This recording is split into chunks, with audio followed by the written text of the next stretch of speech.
A minha diferença faz toda a diferença.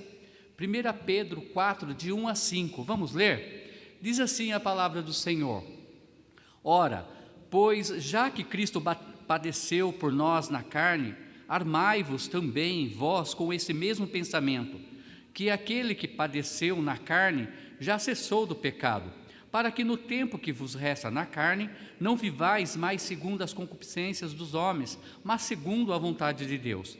Porque é bastante que no tempo passado da vida fizéssemos a vontade dos gentios, andando em dissoluções, concupiscências, borrachices, glutonarias, bebedices e abomináveis idolatrias.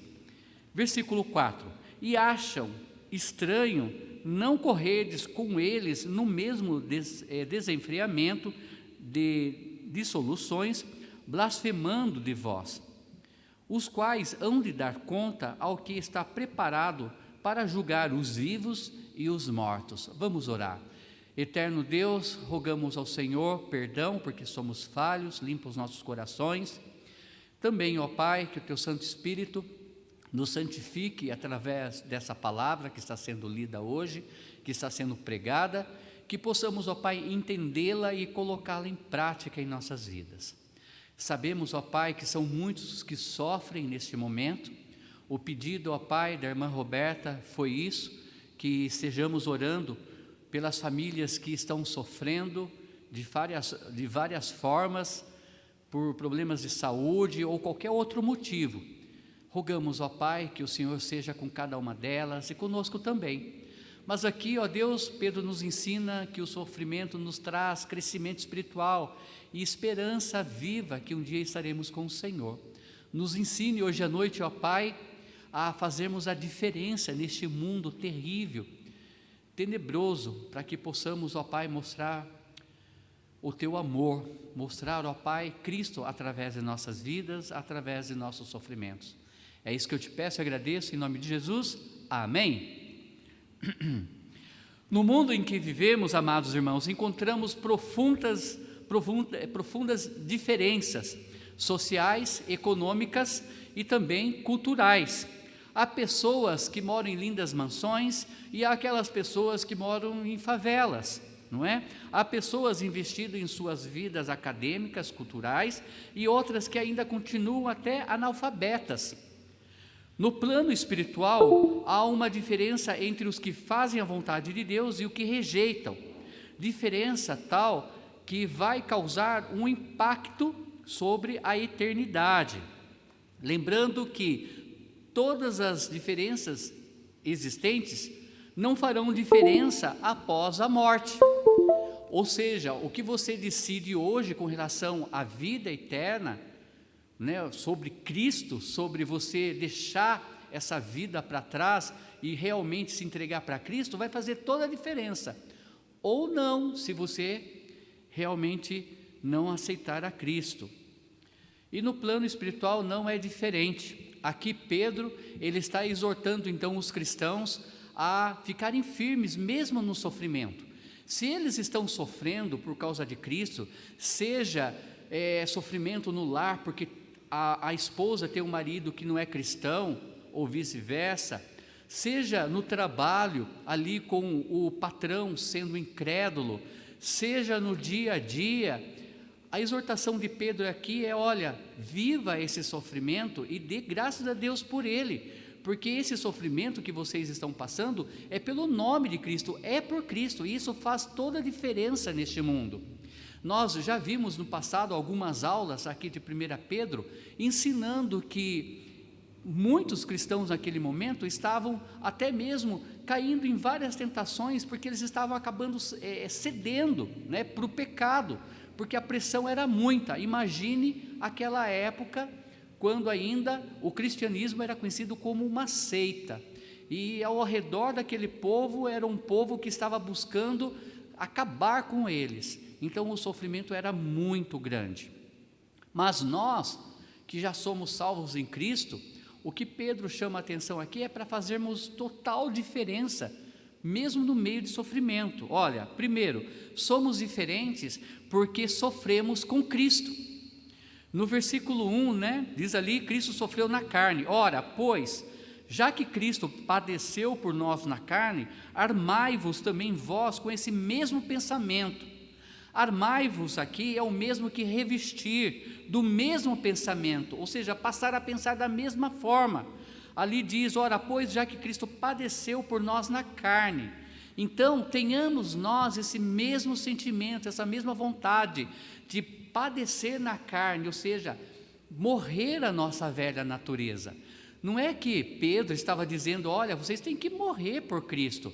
Ele estava dizendo aqui que eles tinham que morrer para a velha natureza. Assim como Cristo morreu por nós, nós precisamos também morrer por nós mesmos, por Cristo, despojando, tirando tudo aquilo que faz parte do velho homem, da velha natureza, não é? Então devemos morrer para essa velha natureza dia a dia. Cristo, amados irmãos, Ele é o modelo máximo de vida para os cristãos. Nosso alvo individual é o de sermos parecidos com Ele. Isso inclui termos a mesma prontidão que Ele teve para sofrer pela verdade. Hoje, nós sofremos quando nós realmente pregamos essa verdade, que é a palavra de Deus. Vamos sofrer perseguições. Hoje, nós sofremos porque nós lutamos com a nossa própria carne.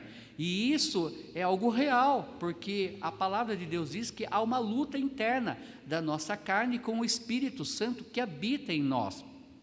E isso causa sofrimento, não é? Não é fácil lutar com a própria carne, vamos sofrer por causa disso. Com certeza, Cristo Jesus é aquele que sofreu no corpo, isto é, que aceitou a dor como cumprimento da vontade divina em sua vida. Essa prontidão deve ser então encontrada em nós também, que seguimos a Ele. Versículo 1 ainda diz: Cristo já cessou do pecado, que aquele que padeceu na carne já cessou do pecado. Paulo exorta muito os cristãos de 1 Coríntios sobre isso, principalmente os de Roma, dizendo que não podemos mais viver no pecado se hoje nós somos salvos em Cristo Jesus. Amados irmãos, é fato que ainda continuamos pecadores após a salvação através de Cristo Jesus. Mas o que Pedro chama a atenção aqui é que nós precisamos deixar de viver o pecado dia a dia. Quanto mais eu e você fizermos a vontade de Deus, pregando a palavra dEle, falando com Ele em oração, lendo a palavra de Deus diariamente, vivendo, respirando Cristo, nós vamos estar morrendo para o nosso pecado também, vamos estar deixando o nosso pecado de lado. É essa a exortação aqui: aquele que padeceu na carne já cessou do pecado. Sim, nós podemos olhar para esse lado também. Se você já aceitou a Cristo como Senhor Salvador, se você se arrependeu dos seus pecados, você não pode viver mais naqueles pecados de outrora. Você não pode viver mais pecando como você pecava no passado, quando você ainda era um gentio. Não, de forma alguma. Olha, o que Cristo levou os nossos pecados.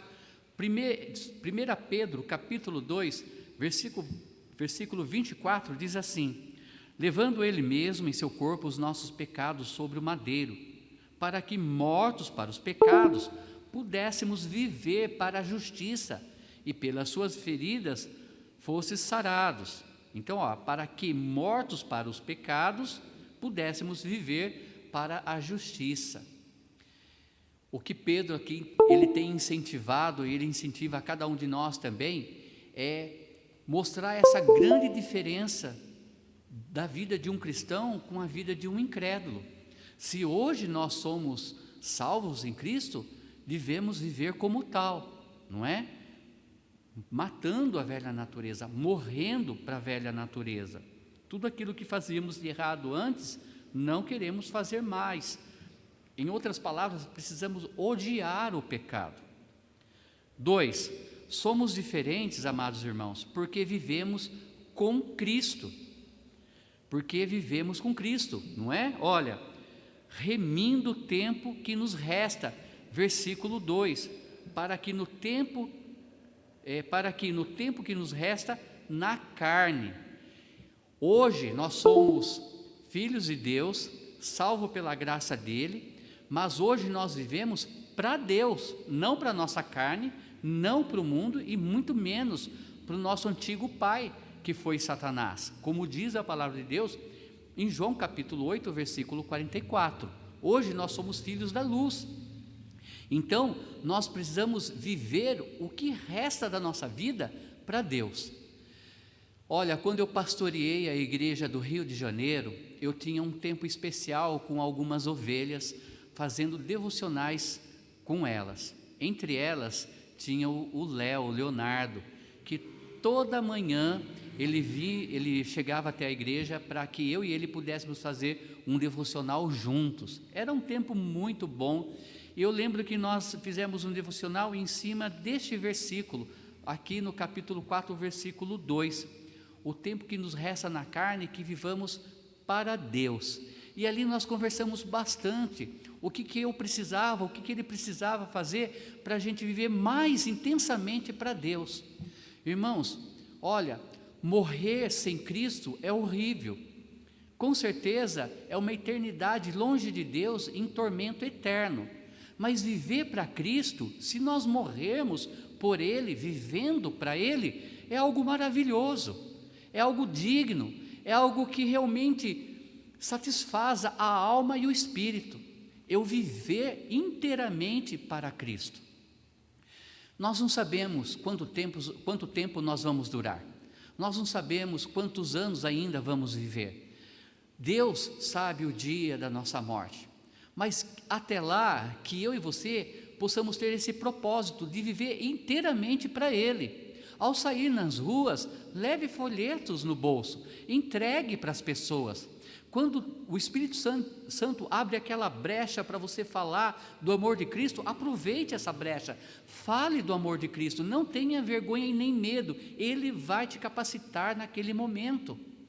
Sabe, quando você está entre familiares, que muitas vezes é bem difícil falar de Cristo para aqueles que ainda não aceitaram a Cristo, fale, ore, Senhor, me dê intrepidez e fale de Cristo. Não sabemos o tempo que nós vamos viver. E aqui Pedro, ele diz, olha, amados irmãos, eu sei que vocês estão sofrendo, vocês estão passando por várias tentações, mas o tempo que lhe resta na carne, viva agora para Deus, sirva a Ele com todo o seu coração, não é? Ele diz ali o tempo que resta na carne. Amados irmãos, hoje eu posso estar aqui falando com vocês, amanhã vocês podem estar velando o meu corpo, eu vou estar feliz porque estarei na glória com o Senhor, mas o que eu fiz de hoje até aquele dia? Nada melhor do que você descansar a tua cabeça no travesseiro e falar, eu fiz a diferença hoje, eu fui diferente no dia de hoje, realmente eu fui diferente do mundo, eu fui diferente do sistema do mundo, hoje realmente eu vivi para Cristo, não tem nada melhor. Mas que triste, amados irmãos, se Deus nos chamasse hoje e nós fizéssemos muito pouco para Deus, seria muito ruim. Então, por mais que a gente ore, Senhor, Maranata, hora vem Senhor Jesus, volte logo, e se Cristo voltasse, você estaria pronto ao ponto de dizer, eu combati o bom combate, eu completei a carreira, eu guardei a fé? Realmente essas palavras teriam peso real na sua vida? Ainda, no versículo 2 a 3, né? Renunciando à carne. Olha, no versículo 2 e 3, olha, para que no tempo que vos resta na carne, não vivais mais segundo as concupiscências dos homens, mas segundo a vontade de Deus. Porque é bastante que no tempo passado da vida fizéssemos a vontade dos gentios, andando em dissoluções, concupiscências, borrachices, glutonarias, bebedices e abomináveis idolatria, renunciando à carne. Renunciar é algo difícil muitas vezes. Só de pensar nessa palavra, você começa a criar uma lista na sua vida.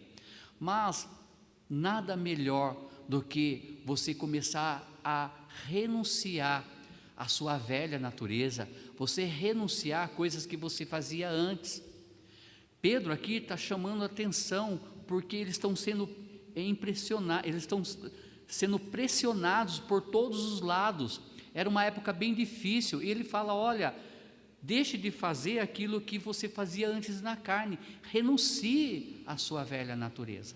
Em Lucas, Jesus Cristo, ele adverte que aqueles que querem segui-lo têm que carregar a sua cruz e renunciar a muitas coisas na vida, deixar coisas para trás, carregar a cruz e seguir a Ele, não é?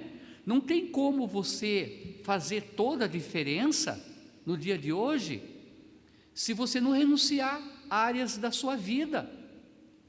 Eu mesmo, no passado, eu tenho uma vida difícil, não é? Eu ainda, no meu vocabulário, tinha palavrões no passado.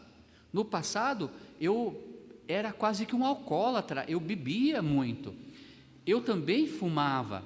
São coisas que você pode dizer: pastor, isso não é pecado, mas se torna pecado quando eu estou mexendo com o templo do Espírito Santo, que é minha própria carne, e também com aqueles que estão me olhando. Como eu vou falar de Cristo para alguém com um cigarro na mão? Como eu vou falar de Cristo para alguém com um copo de bebida na minha mão, uma bebida alcoólica? Como? Geralmente Satanás vai usar isso para alguém apontar o dedo para você e falar dos seus defeitos. Por isso é importante renunciar, deixar para trás velhos hábitos que nós tínhamos quando éramos descrente. Não faz parte mais da nossa vida.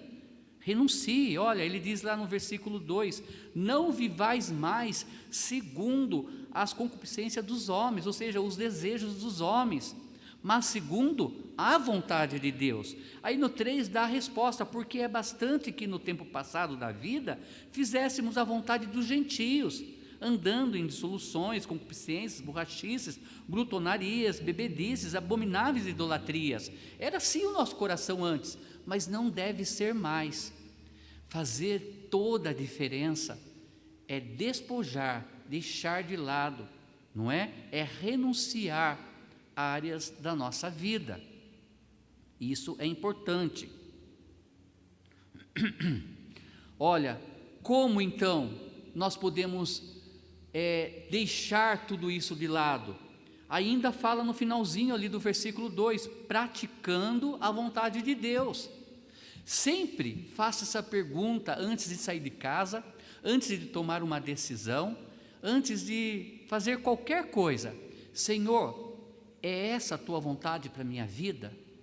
Eu creio que isso vai mudar muito o seu dia a dia. Se tudo que você fizer, você colocar Deus na frente e falar: Senhor, eu preciso realmente falar com tal pessoa, está certo eu falar dessa forma? Senhor, eu preciso dar um bom testemunho para aquela pessoa, eu estou me vestindo de uma forma adequada? Eu estou falando de uma forma certa, tirando tudo aquilo que não presta, palavras torpes, para que eu possa realmente ser usado? Praticando a vontade de Deus. A vontade de Deus é que nós vivamos Ele e morramos a cada dia para a nossa velha natureza. Olha, eu tenho várias referências para mostrar que a Bíblia está recheada, não é? De ensinamentos para que eu e você realmente despojemos a velha natureza. Isaías 1,16: lavem-se, limpem-se, removam suas más obras para longe da minha vista, parem de fazer o mal. Ezequiel, capítulo 16, 41: eles destruirão a fogo as suas casas e lhe infligirão castigo à vista de muitas mulheres. Porei fim à sua prostituição, e você não pagará mais nada aos seus amantes. Romanos 6, versículo 2 diz: de maneira nenhuma, nós, os que morremos para o pecado, como podemos continuar vivendo nele? Romanos 6, 7: pois quem morreu foi justificado do pecado. Romanos 6,11.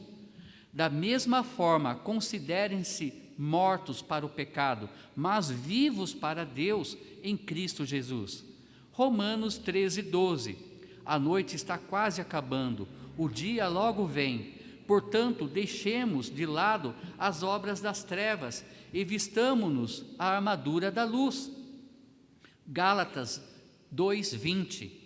Fui crucificado com Cristo, assim já não sou eu quem vive, mas Cristo vive em mim. A vida que agora vivo no corpo, vivo-a pela fé no Filho de Deus, que me amou e se entregou por mim. E por último, Gálatas 5:24. Os que pertencem a Cristo, Jesus, crucificaram a carne com as suas paixões e os seus desejos. Não somos deste mundo, somos peregrinos nessa terra. Nós devemos viver como cidadãos celestiais, não é? E não viver como nós vivíamos antes. Mas eu gosto de todos esses versículos, gosto muito de Romanos 13:12, Gálatas 2:20, que diz: fui crucificado com Cristo, assim já não sou eu quem vive, mas Cristo vive em mim. A vida que agora vivo no corpo, vivo-a pela fé no Filho de Deus, que me amou e se entregou por mim. Somos diferentes, amados irmãos, porque não seremos condenados. Olha aí, não seremos condenados, é o que Pedro fala para aqueles amados irmãos que hoje estão na glória, e ele está dizendo o mesmo para nós hoje. Romanos 8:1 fala sobre isso. E se o Espírito daquele que dentre os mortos ressuscitou a Jesus habita em vós, se o Espírito daquele que dentre os mortos ressuscitou a Jesus, que habita em vós, aquele que dentre os mortos ressuscitou a Cristo, também vivificará os vossos corpos mortais, pelo seu Espírito que em vós habita. Pela graça de Deus, nós podemos, ainda assim, mesmo sabendo que nós vamos morrer na carne, nós não morreremos eternamente, nós temos a vida eterna. Isso é um motivo de grande alegria, é um motivo de realmente, mesmo no sofrimento, nós levantarmos a bandeira de Cristo, né? A bandeira de Deus, e falar com todo o nosso coração: Jeová Mekadesh, aquele que nos santifica. Ele nos dá essa santificação e nos dá a vida eterna, jamais seremos condenados. E eu gosto muito de citar João capítulo 5, versículo 24. Em verdade vos digo, todo aquele que ouve a minha palavra e crê naquele que me enviou, tem a vida eterna, não entrará em juízo, mas passou da morte para a vida. Não entraremos mais em juízo, não seremos condenados para sermos lançados no lago de fogo, no inferno, no lago de fogo, mas sim, nós temos a vida eterna em Cristo Jesus. Isso é bem diferente com os incrédulos. Olha, os perdidos terão que prestar contas, isso diz no versículo 5, os quais hão de dar conta ao que está preparado para julgar os vivos e os mortos. Em João capítulo 3, versículo 36 diz: aquele que tem o Filho de Deus tem a vida eterna, aquele que não tem o Filho de Deus, permanece sobre ele a ira de Deus, e isso é fato. E Pedro estava exortando aqueles amados irmãos: olha, fiquem firmes, faça a diferença, morra, né, para a velha natureza, despoje o velho homem, viva para Cristo, viva Cristo em suas vidas, porque vocês têm a vida eterna, e isso vai fazer toda a diferença. Haverá uma diferença clara, amados irmãos, naquele dia. Veja Malaquias 3, 17 e 18, que diz assim: e eles serão meus, diz o Senhor dos Exércitos, naquele dia serão para mim joias, poupá-lo-ei, como um homem poupa o seu filho que o serve. Então voltareis e vereis a diferença entre o justo e o ímpio, entre os que servem a Deus e os que não o servem. Fica aqui uma advertência bem clara para aqueles que não creram em Jesus, para aqueles que não querem servir a Jesus. Quando você aceita Cristo como Salvador, você aceita Ele também como Senhor. Por isso que nós somos servos de Deus, servimos a esse Rei maravilhoso, a esse Deus único. E infelizmente o mundo, o ímpio, não serve a esse Deus, não serve, por mais que dizem que creem, muitas vezes creem da boca para fora, até os demônios creem e tremem na presença de Deus, mas a grande diferença está em ter Ele como Senhor e Salvador, mas Senhor, nós o servimos, somos servos do nosso Deus. Aí sim podemos dizer, realmente, a minha diferença faz toda a diferença, quando você realmente morre para a sua velha natureza, quando você entende que resta pouco tempo, mesmo você não sabendo o tempo que você vai viver, você vive totalmente para Deus. Aí então você entende que você tem que renunciar a áreas na sua vida e você tem que se entregar totalmente a Deus. Que possamos ter esse coração, amados irmãos, esse sentimento que Pedro quis passar para aqueles irmãos, possamos nós também ter, não é? De realmente viver Cristo em nossas vidas, morrendo para os nossos pecados, morrendo para a nossa velha natureza. Amém? Então, aqui a carta de 1 Pedro, capítulo 4, de 1 a 5, está dizendo isso, que mesmo em sofrimento, sofra por amor a Cristo, viva Cristo, não sofra por causa do pecado, que o pecado não reine na sua vida e que os incrédulos possam ver Cristo através da tua vida. Amém? Nós vamos passar um vídeo para encerrar agora. Assista esse vídeo. Esse vídeo, ele é um panorama, né, geral da carta de 1 Pedro. Ali então vai mostrar tudo que nós estudamos até aqui. Preste atenção, ok, amados irmãos? Maranata, ora vem Senhor Jesus. Uma boa noite a todos e eu espero você no culto presencial, domingo de manhã às 9h30 e depois no domingo à tarde às 17h40. Conto com a tua presença, amém? Se você está bem, está com saúde, venha adorar o Senhor presencialmente aqui. Nós estamos ainda mantendo o distanciamento, estamos utilizando o álcool gel e também o uso de máscara. Então, venha servir conosco no domingo próximo, amém? Deus abençoe a todos. Vamos orar? Eterno Deus, amado Pai Celestial, somos gratos, ó Pai, pela salvação em Cristo Jesus, e nós queremos, ó Pai, fazer total diferença nesses dias tenebrosos em que estamos vivendo, que os ímpios, aqueles que não são salvos, possam enxergar em nós o Senhor, que venhamos, ó Pai, estar morrendo para a nossa velha natureza, renunciando à nossa carne e vivendo para o Senhor. O tempo que nos resta na carne, viver para o Teu inteiro agrado, fazendo sempre a Tua vontade. Abençoe a todos, é o que eu te peço e agradeço. Em nome de Jesus, amém. Assista agora o vídeo que nós vamos passar para vocês.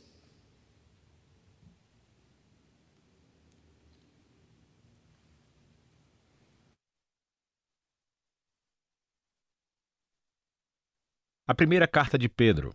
Seu nome era Shimon, ou Simão, quando ele se tornou um seguidor de Jesus, e ele fazia parte do círculo interno dos 12 discípulos. Quando ele confessou que Jesus era o Messias, Jesus mudou o nome dele para Kéfas, que é aramaico para pedra, e mais tarde foi traduzido para o grego como Petros, ou Pedro. Jesus prometeu que Pedro se tornaria um líder entre os apóstolos para guiar a comunidade messiânica em Jerusalém nos seus primeiros anos de existência, e foi isso que aconteceu. Lembre-se dos primeiros capítulos do livro de Atos. Pedro acabou sendo chamado para levar as boas novas de Jesus para além das fronteiras de Israel. Mas essa carta foi escrita décadas após essa missão ao mundo romano em geral. Descobrimos no final dessa carta que Pedro está em Roma, que ele chama de Babilônia. E aprendemos que Pedro encomendou essa carta, mas na verdade ela foi composta por um homem chamado Silvano, que era um colega de Pedro. Essa foi uma carta circular enviada para várias comunidades eclesiásticas na província romana da Ásia Menor, que é a atual Turquia. E Pedro descobriu que esses irmãos, de grande maioria não judeus, estavam sendo perseguidos. Eles estavam enfrentando hostilidade, sendo assediados pelos seus vizinhos gregos e romanos. E assim, Pedro escreveu para encorajá-los no meio do seu sofrimento, e isso ajuda a explicar o estilo dessa carta e os seus temas principais. A carta começa com uma saudação e se transforma em uma canção poética de louvor a Deus, o que introduz os temas principais explorados na parte principal da carta, em que ele primeiro afirma a nova identidade da família desses cristãos que estão sendo perseguidos, o que os ajudará a ver o seu sofrimento como uma maneira de dar testemunho sobre Jesus, e isso ajuda-os a concentrar esperanças futuras no retorno de Jesus. Vamos aprender mais. Você verá como todas as peças funcionam juntas. Pedro começa cumprimentando essas igrejas como o povo escolhido de Deus que está exilado pelo mundo inteiro. Contudo, Pedro deixa claro ao longo da carta que esses cristãos são gentios, mas aqui ele os descreve com frases do Antigo Testamento que descrevem como Deus escolheu o povo de Israel, a família de Abraão, ele próprio um exilado e errante. Essa é uma estratégia-chave que Pedro repete ao longo de toda a carta. Ele quer que esses cristãos não-judeus que estão sofrendo vejam que, através de Jesus, agora pertencem também à família de Abraão. Eles estão exilados como ele, são incompreendidos e maltratados, e estão procurando seu verdadeiro lar na Terra Prometida. Pedro continua essa ideia no Salmo de abertura. Ele louva a Deus por fazer as pessoas nascerem de novo em uma esperança viva através da ressurreição de Jesus e do poder do Espírito. Deus está convidando todas as pessoas para uma nova família centrada em torno de Jesus. Uma família que tem uma nova identidade como filhos amados de Deus e que tem uma nova esperança de um mundo renascido pelo amor de Deus quando Jesus retorna como Rei. E, para as pessoas que têm essa esperança, o sofrimento e a perseguição são, na verdade, um presente estranho, porque queima esperanças falsas e distrações como um fogo purificador e nos lembra do nosso verdadeiro lar e esperança. E assim, paradoxalmente, as dificuldades da vida realmente aprofundam nossa fé, tornando-na mais genuína. A partir daqui, Pedro vai passar para o corpo da carta, mas vai explorar todas essas ideias com mais profundidade.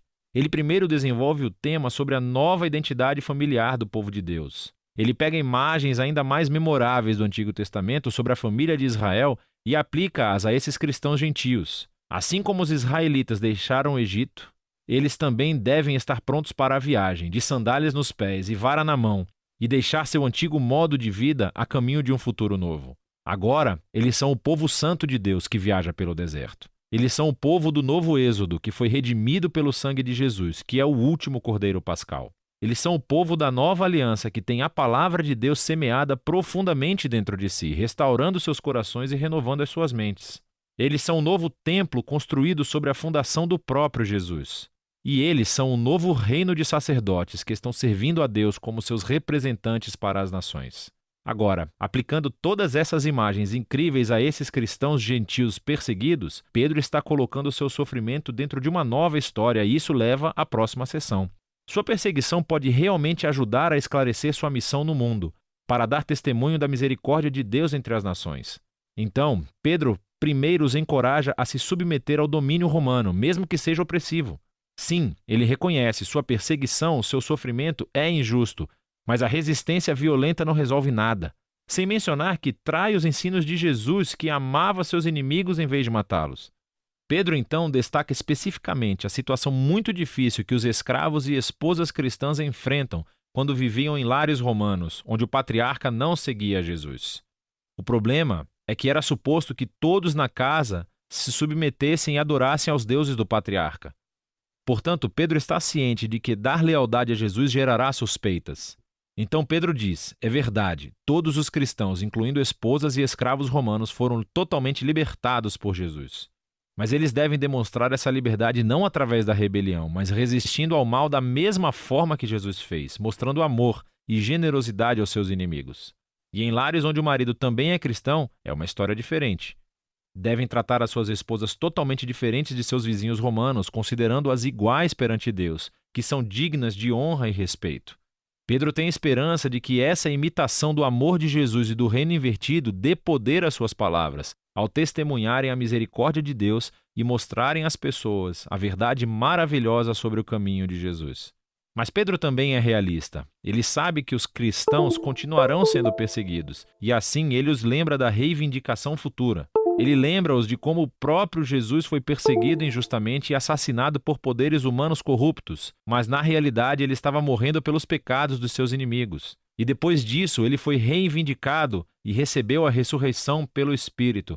E agora Jesus é exaltado como rei sobre todos os poderes humanos e espirituais. Então, Pedro mostra como o batismo aponta para as reivindicações dos seguidores de Jesus. Assim como Noé, eles foram salvos através das águas, não como um ritual mágico, mas como um símbolo sagrado que mostra a sua mudança de coração, o seu desejo de se unir a Jesus em sua morte e ressurreição.